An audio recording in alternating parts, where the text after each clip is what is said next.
أعوذ بالله من الشيطان الرجيم. بسم الله الرحمن الرحيم. يا أيها الناس اعبدوا ربكم الذي خلقكم والذين من قبلكم لعلكم تتقون الذي جعل لكم الأرض فراشا والسماء بناء وأنزل من السماء ماء فأخرج به من الثمرات رزقا لكم فلا تجعلوا لله أندادا وأنتم تعلمون وإن كنتم في ريب مما نزلنا على عبدنا فأتوا بسورة من مثله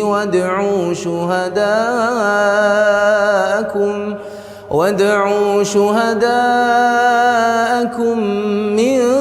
دون الله إن كنتم صادقين فإن لم تفعلوا ولن تفعلوا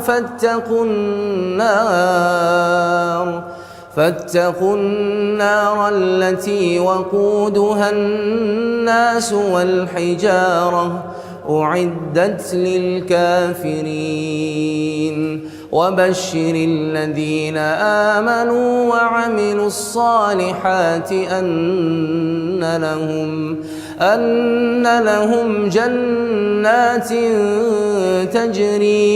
تجري من تحتها الأنهار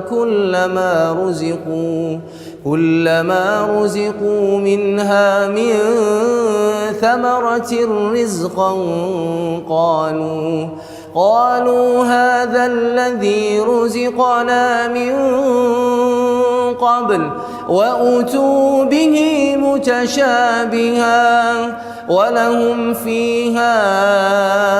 أزواج مطهرة وهم فيها خالدون.